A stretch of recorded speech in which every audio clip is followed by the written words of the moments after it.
미국 내 학교에서 또다시 총격 사건이 발생해 큰 충격을 낳고 있습니다. 사망자만 17명에 이른 것으로 알려지고 있는데요. 경찰은 이 학교 출신인 18세 용의자를 체포해서 사건 경위를 조사하고 있습니다. 네, 한편 제주도 게스트하우스 살해 사건의 용의자 한정민이 천안의 한 모텔에서 숨진 채 발견됐습니다. 공개 수사로 전환되자 압박감을 느낀 것으로 보입니다. 네, 관련 소식들 이주희 변호사와 함께 자세히 이야기 나눠보도록 하겠습니다. 어서 오십시오. 어서 오세요. 안녕하세요. 자, 먼저 미국 내에서 발생한 그 총격 사건 얘기부터 해보겠습니다. 이게 뭐 설날 첫날인데, 연휴 첫날인데 좀 좋은 얘기 해야 되는데요. 안타까운 얘기로 시작해 보겠습니다. 한창 수업이 현지 시각으로는 이루어지고 있던 2시 반쯤이니까 이래서 좀 더 충격적이었던 것 같은데 이번 사건 경위부터 좀 들어볼까요? 네. 그러니까 이제 어제 14일이었죠. 현지 시각으로는 하교 무렵인 오후 2시 한 40분쯤에 이 학교에서 그 현장은 플로리다 주에 많이들 아시는 마이애미 근처에 있는 파크랜드라는 지역이 여기는 아주 조용하고 또 중상층들이 모여 사는 곳인데요. 그 고등학교에서 퇴학당한 크루즈라고 하는 그 18세 소년이 반자동 소총을 들고 와서 근 1시간 동안을 무차별 사격을 해서 17명이 사망하고 16명이 이제 중상이라고 하는 그 총기 사고가 발생을 한 거죠. 그런데 이 학생이 지금 이제 아마 본인도 이 그 발사 중에 좀 다쳤나 봐요. 그래서 병원에서 치료를 받고 지금 그 신병이 인도됐다고 하는데 당국에 아직 그 범행 동기가 뭔지는 밝혀진 것은 없고요. 다만 이제 이 총기 사고가 특히 학교 내에서의 총기 사고가 지금 미국 내에서 빈발하면서 트럼프 대통령이 총기 규제에 대해서 오바마 대통령하고는 전 대통령하고는 다른 정책을 펴왔기 때문에 비판 여론도 꽤 있을 것 같습니다. 퇴학당한 학생이었다라고 하니까 뭐 학교에 대한 안 좋은 감정이 있어서 그런 행동을 한 것인지 이런 것들은 좀 추가적인 조사가 필요해 보이죠. 그 당국에서는 이제 무엇보다도 이 그 범행 그 학생의 SNS를 지금 그 관찰하고 있다고요. 조사를 하고 있다고 그러는데 뭐 이스라엘 그 국장에 의하면은 좀 굉장히 놀랄만한 내용도 있다. 그리고 이전에 그 동급생들의 그 말에 의하면 총기에 대한 집착이 굉장히 심했고 그리고 그 동기생들에 대해서 좀 위협적인 태도들을 보이기도 하고 좀 그 평소 행동도 언행도 정상적이지는 않았던 것 같습니다. 그런데 뭐 범행 동기가 뭐 외로운 늑대 뭐 이런 그 뭐 테러 이런 쪽은 아닌 것 같고요. 아마 학교 밖 아이들 뭐 이런 그 청소년 문제로 그 보는 것이 동기로 보는 것이 맞지 않을까 싶습니다. 보니까 그 이 니콜라스 크루즈 이 용의자가 교칙 위반으로 퇴학당한 것으로 전해지고 있으니까 이런 거에 대한 어떤 뭐 학교에 대한 불만을 뭐 표출한 것이다라고 볼 수도 있겠네요, 그죠? 그 학교 생활을 할 때도 좀 그 동기생들한테 소외를 당했었다고 그래요. 아마 좀 행동이 특이한 부분도 있었던 것 같고 그리고 퇴학을 당했으니까 아무래도 뭐 상처가 있고 좀 분노가 있었을 것 같습니다. 이 그 사망자 중에는 학생만 있는 것도 아니고 어른들도 같이 있었고 뭐 특정 대상자가 있는 것이 아니라 무차별한 사격이었다는 면에 봐서는 학교 아니면은 본인이 제일 잘하는 장소가 그쪽이라서 갔을 수도 있고요. 좀 이거는 그 미 당국의 조사를 좀 받아야. 저희가 조금 충격과 우려를 좀 금할 수 없는 게 이제 그 지난달에도 켄터키주의 한 고등학교에서 15세 소년이 총기를 난사해서 2명이 숨졌고 또 최근 들어서 지난달까지 보니까 뭐 10여 건이라는 총격 사건이 발생했다. 이 부분이 큰 문제잖아요. 계속 발생하고 있다는 것 자체가. 특히나 그 이제 CNN 방송에 의하면은 올해 들어서 지금 중고교 학교에서 총기 사고가 4번째래요. 그러니까 우리나라까지 보도가 안 된 뭐 작은 것까지 하면 4번째라고 하는데 이게 이제 총기 규제에 대해서는 뭐 미국 내에서의 그 갑론을박이 있지만 우리도 그 학교 안에서 이런 끔찍한 일이 뭐 우리 사회에서 벌어질 가능성은 없지만 좀 달리 보면은 학교 밖 아이들에 대한 문제도 우리는 좀 심각하게 볼 필요는 있다고 생각이 듭니다. 우리 많은 사건들이 있었지만 이제 아주 끔찍한 그 학생 특히 여학생이 그 폭력을 가하는 뭐 영상도 찍고 뭐 감금하고 뭐 이런 사건들이 있었는데 그것도 다 학교 밖 아이들이었거든요. 그러니까 이 미국은 총기 규제 문제도 있지만 우리 사회에서 이 문제를 봤을 때는 좀 청소년 문제에 대한 생각도 좀 해봐야 되는 사건으로 보입니다. 그렇습니다. 미국 내 총기 사고에 대한 경각심 다시 한번 좀 느끼게 만드는 그런 사건이었던 것 같습니다. 좀 화제를 바꿔보도록 하겠습니다. 검찰 내 성추행 진상조사단이 긴급 체포했던 현직 부장검사에 대해서 구속영장을 청구했습니다. 이제 뭐 구속 전 피의자 신문도 있을 예정인데 구속 여부 어떻게 예상하시고 그리고 어떤 혐의로 구속영장이 청구가 된 겁니까? 그러니까 이제 그 같은 지청 안에서 근무하는 그 여검사를 그러니까 검찰 밖에서의 어떤 술자리에 데리고 가서 강제로 신체 접촉을 시도했다라는 거거든요. 그런데 아마 저 보도되는 데 의하면은 유사한 사건이 또 있었던 걸로 보이고, 근데 무엇보다도 이 구속영장까지 청구한 데에는 이 사건을 무마하려는 시도가 있었다. 그래서 긴급 체포를 했다라는 보도에 의하면 좀 여성 피해자하고의 어떤 접촉을, 그러니까 이 사건을 무마하기 위해서 그런 걸 시도했던 것이 아닌가 싶습니다. 그건 이제 증거인멸의 우려가 있는 거죠. 예. 근데 특히나 이 성범죄와 관련해서는 성폭력에서 피해자한테 뭐 합의를 종용하거나 이렇게 하면 안 되거든요. 예. 아마 그런 그런 걸로 추정되는 그 수속 조치가 그런 문제가 있어서 구속영장을 청구하지 않았나 싶고요. 그렇다면 예. 본인이 지금 이 김모 부장이 영장실질에 보통 본인이 나가서 뭐 해명을 하거나 성실히 그 수사에 임하겠다, 나 도망 안 간다, 뭐 이런 그 해명들을 하는데 예. 그걸 포기했다 그래요. 그렇죠. 그 얘기는 자신감인지 아니면은 뭐 언론에 노출되는 거에 대한 부담인지 무엇인지 모르겠습니다만은 여하튼 피해자하고의 어떤 접촉을 시도했다라고 하면 증거인멸 우려에 대해서 뭐 법원에서 좀 더 중점을 두고 볼 것 같습니다. 이렇게 영장 실질 심사를 포기하게 되면 심사는 좀 어떤 방식으로 이루어지게 되나요? 그러면 이제 경찰에서 조사한, 이거는 이제 경찰이 아니죠. 지금 동부지검의 예. 특수조사단에서 검사된 내용에 그 영장 청구를 할 때 그 혐의 사실에 대해서 그리고 관련된 소명 자료들이 첨부돼서 영장 판단하는 판사 앞으로 가거든요. 예. 그러니까 서면으로 그 첨부된 서면으로 봐서 뭐 범죄 소명 여부 그리고 증거인멸, 도주 우려 이런 걸 보게 되는데 이거는 아마 증거인멸 쪽에 좀 더 중점을 두고 볼 것 같습니다. 그렇군요. 법조계에서 그 검찰이 강제추행 혐의를 받고 있는 현직의 부장검사를 긴급 체포까지 하고 또 구속영장까지 청구한 게 좀 이례적이라는 반응도 나오고 있는데요. 일단 검찰이 보통 이렇게는 하지 않는다는 말씀 어제도 하신 것 같은데 지금 이렇게까지 구속영장 청구까지 이루어지게 된 어떤 그런 경위라든가 이런 분위기도 그렇고 또 검찰이 보니까 해당 부장검사로부터 비슷한 일을 당했다는 제보를 추가로 또 입수했다 하더라고요. 예. 그러니까 이게 좀 상습적이었다고 보면 그거는 이제 죄질이 아주 나쁜 거죠. 그러니까 상습적이었던 거 하나, 그 다음에 피해자에 대해서 어떤 앞서도 계속 말씀을 드렸지만 뭔가 이 합의 내지는 뭐 이런 그 처벌 불온 의사를 종용하는 그런 액션이 있던 것이 아닌가 생각이 들고 또 하나는 이제 검찰로서는 뭐 조직을 보호해야 되는 면도 있죠. 그러니까 우리는 이런 범죄에 대해서 아주 강한 그 태도를 보인다라는 걸로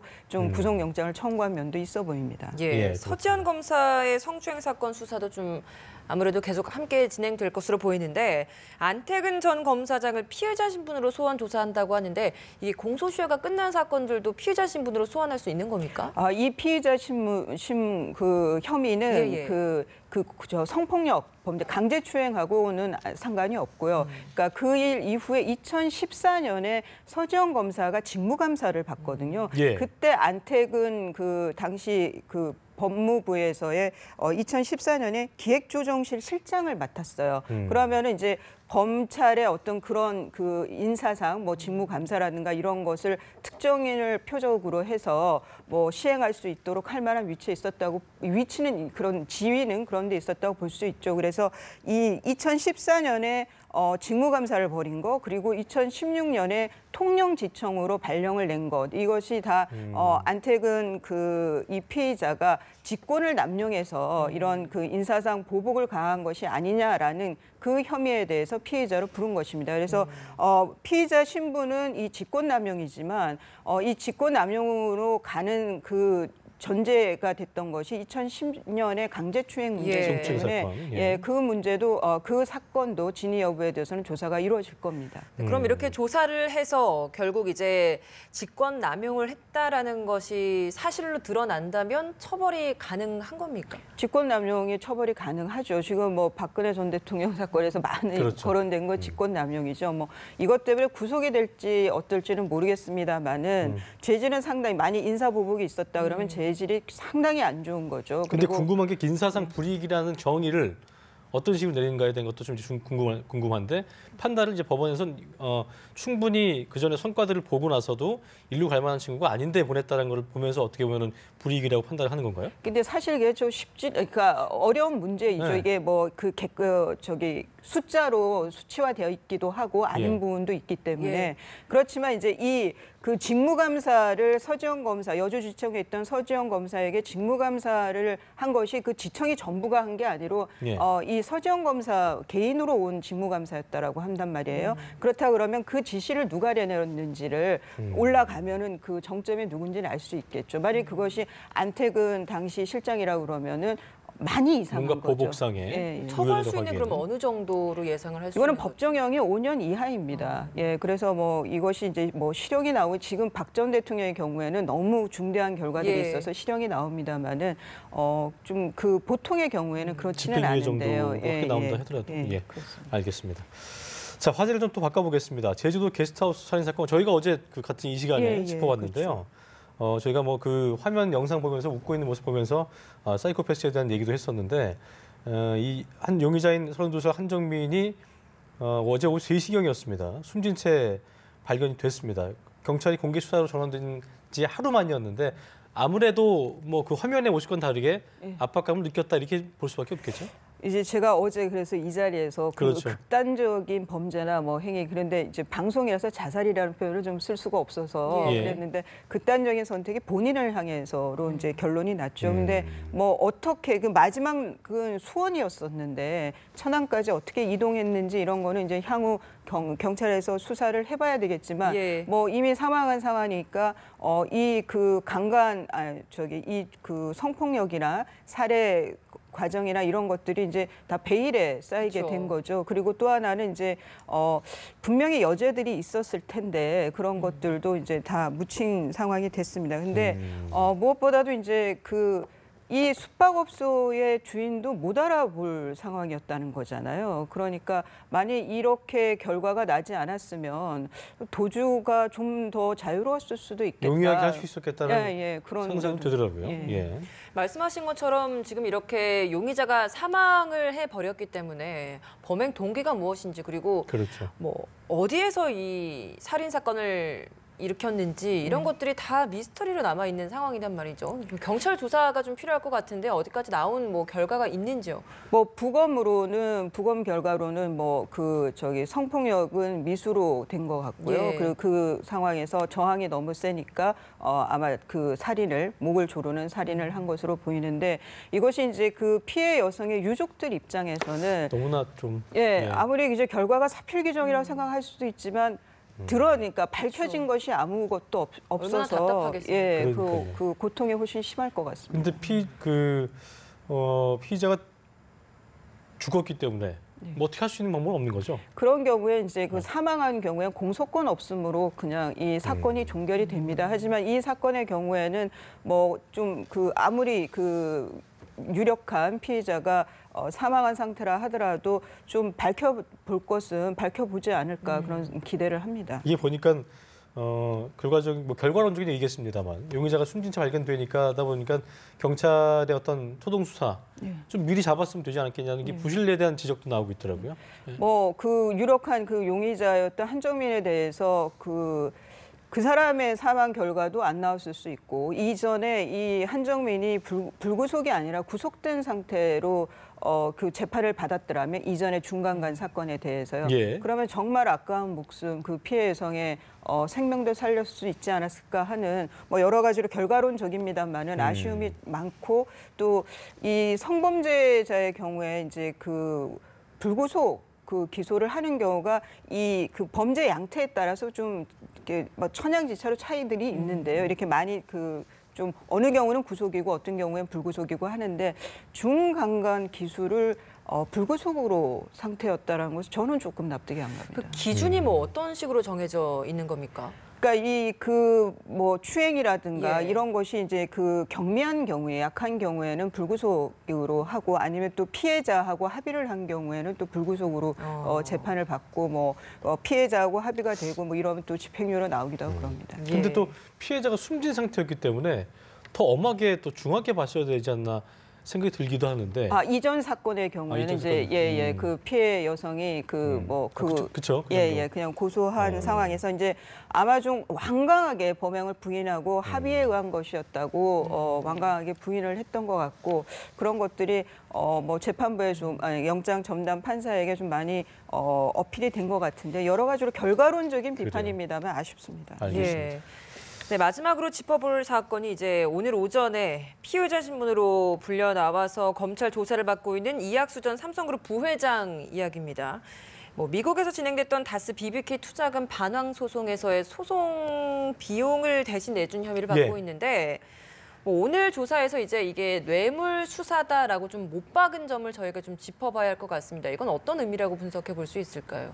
뇌물이 되려면 공무원이어야 되는 거잖아요. 그 돈을 받은 사람이, 혜택을 받은 사람이. 그러면은 지금 검찰에서 보는 거는 이명박 전 대통령이라고 보는 거죠. 단순히 다스가 덕을 봤다 그러면 다스는 사인이기 때문에, 그쵸. 개인 기업이기 때문에 그 뇌물죄가 성립이 될 수가 없죠. 그래서 아마 다스의 그 실소유주를 이명박 전 대통령이라고 지금 잠정 결론을 내린 것 같고, 검찰에서. 그래서 지금 뇌물죄로 그 이학수 전 부회장을 소환을 한 것으로 보입니다. 그런데 이명박 전 대통령의 수사에 대해서는 일각에서는 이거는 기우제와 같은 거다. 비가 올 때까지 기우제를 하듯이 이게 구속할 만한 사안이 나올 때까지 이제 수사를 한 거냐 아니냐. 그래서 결국은 이것이 이제 뇌물죄라는 거는 1억 원 이상이 되면 이 무기 또는 10년 이상으로 아주 중형이거든요.